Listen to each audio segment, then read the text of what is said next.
अस्सलामुअलैकुम वरहमतुल्लाहि वबरकातुहू। बिस्मिल्लाहिर्रहमानिर्रहीम। मैं आज आपको बताऊंगा कि स्वॉलन लेग या वाइट लेग डिजीज़ क्या होती है। इसमें आपकी जो टांग होती है वो बहुत ज़्यादा सूज जाती है और पत्थर की तरह सख्त हो जाती है। दोस्तों पूरी वीडियो देखें, आपको बहुत ज़्यादा फ़ायदा होगा। मैं हूं डॉक्टर हाफिज अब्दुस्तार अंजम, आप देख रहे हैं डॉक्टर हाफिज एएस क्लिनिक। मेरा आज का जो टॉपिक है वो है स्वॉलन लेग यानी सूजी हुई टांग या वाइट लेग डिजीज़ इसको कहते हैं। ये इसका काज क्या है, इसकी सिम्टम्स क्या है, इसकी ट्रीटमेंट क्या है, ये मैं आपको आज एक सक्सेस स्टोरी बताऊंगा कि मेरे पास एक मरीज़ काफ़ी दूर से आया किसी सोर्स से। उसको यही मसला था कि बच्चे की डिलीवरी हुई, सिजेरियन हुआ, बड़ा ऑपरेशन करवाया गया, लेकिन बच्चा भी डिलीवर हो गया, सिजेरियन भी ठीक हो गया। उसके बाद जो कॉम्प्लिकेशन बनी वो ये थी कि उसकी जो दाईं टांग थी वो इंतहाई ज़्यादा साइज़ में फूल गई, बड़ी हो गई, यानी उसके ऊपर सूजन आ गई और उसको आप हाथ लगाएं तो इतनी सख्त थी कि उसके अंदर वो आपकी उंगली धंस नहीं सकती थी। वो मेरे पास मरीज़ लाया गया तो मैंने उसको चेक जब किया तो मुझे भी बड़ी हैरानगी हुई कि इसकी जो फेमोरल वेन है वो बंद हो चुकी है, यानी जो इस तरफ खून आ गया है वो यहाँ पर उसकी क्लॉटिंग हो गई है, यानी लोथड़े बन गए हैं, वो दोबारा वापस नहीं जा रहा। देखा और उनसे मैंने कोई हिस्ट्री पूछी। उन्होंने कहा कि बड़ा ऑपरेशन करवाया था, बच्ची पैदा हुई, उसके कुछ दिन बाद ही ये टांग का जो मसला आपके सामने है वो पैदा होना शुरू हो गया।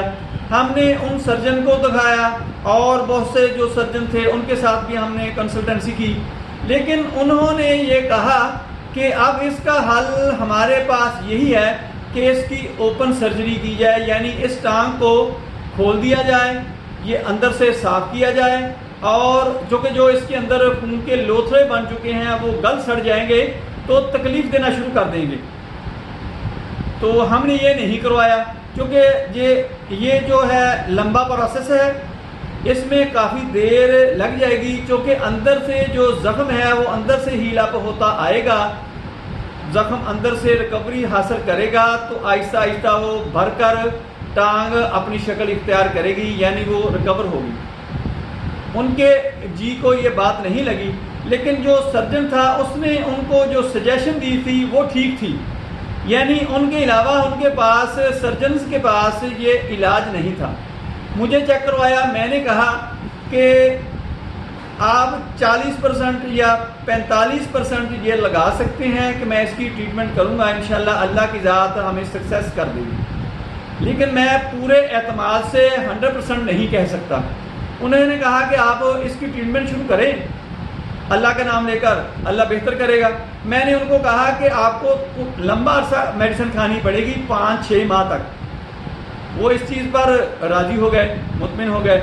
मैंने उनको मेडिसिन शुरू करवा दी और मैंने उनको थोड़ी सी गाइडलाइन दे दी कि अगर इस किस्म की सिम्टम्स आएँ, यानी ये फीमोरल वेन जो है अगर ये खुलना शुरू हो जाए तो ब्लड की सप्लाई जो है वो चलना शुरू हो जाएगी, सर्कुलेट हो जाएगी। थोड़ा सा मैंने उनको ब्रीफ किया और मेडिसिन दे दी। मेडिसिन मैं आपको बताने लगा हूँ, वो नोट कर लें। अगर आपके हाँ कोई ऐसा मरीज़ हो, आप कोई प्रैक्टिस करते हैं, आपके क्लिनिक पर ऐसा मरीज़ आता है या आपके इर्द गिर्द या आपके दोस्त अहबाब में ऐसा अगर शिगिर्द है, कोई मरीज़ है, तो आप उसको ये दवाई दे सकते हैं, ये इंतहाई अच्छा रिजल्ट देती है। मैंने उनको कौन सी मेडिसिन इस्तेमाल करवाई? पहले नंबर पे तो मैंने हेमामेलिस इस्तेमाल करवाई, क्योंकि इसमें खून स्याह रंगत लोथड़ों की शक्ल इख्तियार करना शुरू कर देता है।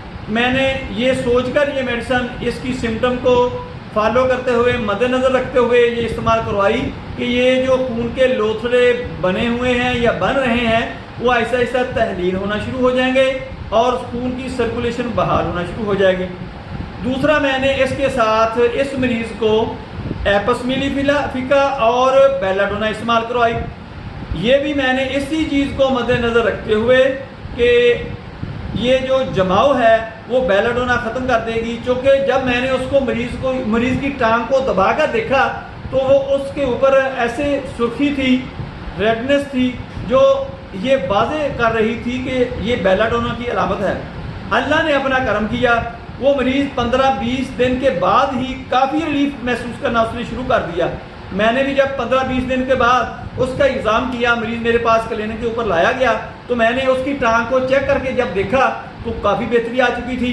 मैं भी बड़ा हैरान हुआ कि अल्लाह ने बड़ा करम कर दिया कि इसका ये है कि मुझे ये उम्मीद पैदा हो चुकी है कि इसकी जो फेमोरल वेन है वो चल जाएगी, क्योंकि जब वो चल जाएगी, सर्कुलेशन ब्लड की बहाल हो जाएगी, तो ये खुद ब खुद ही रिकवर हो जाएगा सारे का सारा मामला।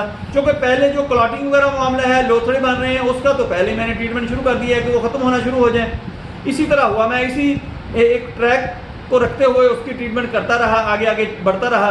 अल्लाह ने करम किया, कुछ और मेडिसिन भी वक्ती तौर पर मैंने साथ देता रहा, जो सिम्टम उसको ज़ाहिर होती रही। तो 1.5-2 माह का जब अरसा गुजरा तो अल्हम्दुलिल्लाह वो मरीज़ा इस काबिल हो चुकी थी कि वो अपना घर में चल फिर सकती थी। पहले तो उसको उठा के लाया गया, बल्कि उसकी टांग भी वो फ्लेक्सिबिलिटी होती उसकी ख़त्म हो गई थी, इतनी अकड़ गई थी। उस टांग को सीधा रख के वो उठाते थे, उस मरीज़ को उठा के आगे पीछे करते थे। वो टॉयलेट में नहीं जा सकती थी, किचन में नहीं जा सकती थी, अपना कुछ खा पी नहीं सकती थी। बैठकर जो खा पी सकती थी या काम कर सकती थी वो थोड़ा बहुत कर सकती थी, लेकिन उसको तकलीफ बहुत ज़्यादा थी, पेन हो रही थी। वो ऐसा ऐसा पेन भी ख़त्म होना शुरू हो गई, वो स्वेलिंग भी ख़त्म होना शुरू हो गई। अल्लाह ने करम किया, तकरीबन 3-4 माह के बाद उसकी जो टांग थी, उसका जो साइज़ था वो बिल्कुल दूसरी टांग की तरह नॉर्मल हो चुका था। यानी उसकी जो फीमोरल वेन थी वो बिल्कुल अपनी सर्कुलेशन में आ चुकी थी, वो चल चुकी थी। अल्लाह ने करम कर दिया, वो उसकी सर्कुलेशन बहाल हो गई। उसके बाद भी मैंने थोड़ी देर वो मेडिसिन जारी रखी। तकरीबन 6 माह के बाद मरीज़ को मैंने कहा कि जाएं, ज़िंदगी को एंजॉय करें, आपका जो केस है वो बिल्कुल क्लियर हो चुका है। उसने भी महसूस कर लिया था। अब तकरीबन को 5-4 साल का अरसा हो चुका है, वो मरीज़ बिल्कुल अपनी नॉर्मल लाइफ गुजार रहा है, अपनी ज़िंदगी को एंजॉय कर रहा है। दोस्तों, अगर आप में से भी किसी को ऐसा मसला हो, स्वॉलन लेग या वाइट लेग डिजीज़ हो, ये दोनों एक ही चीज़ है, तो आप इन मेडिसिन को हेमामेलस, एपस मेलिफिका, बेलाडोना, इन तीनों को इस्तेमाल कराएं। लेकिन कोशिश ये करें कि सेल्फ मेडिकेशन ना करें। कम से कम कोई फील्ड का बंदा हो, होम्योपैथिक डॉक्टर हो, काबिल हो आपके इलाके में, आप उसके साथ रब्ता करके या मुझे आप कमेंट करें, मेरे साथ आप सजेशन कर सकते हैं, कंसल्टेंसी मुझसे ले सकते हैं।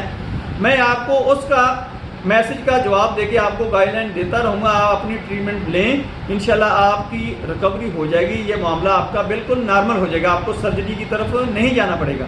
दोस्तों, मेरी वीडियो पसंद आए इसको लाइक करें, दोस्तों रिश्तेदारों में शेयर करें, बेल आइकन को प्रेस करें, मेरे चैनल को सब्सक्राइब करें। अपना ख्याल रखें, stay connected, stay happy, stay healthy. अल्लाह हाफिज़, अस्सलाम वालेकुम।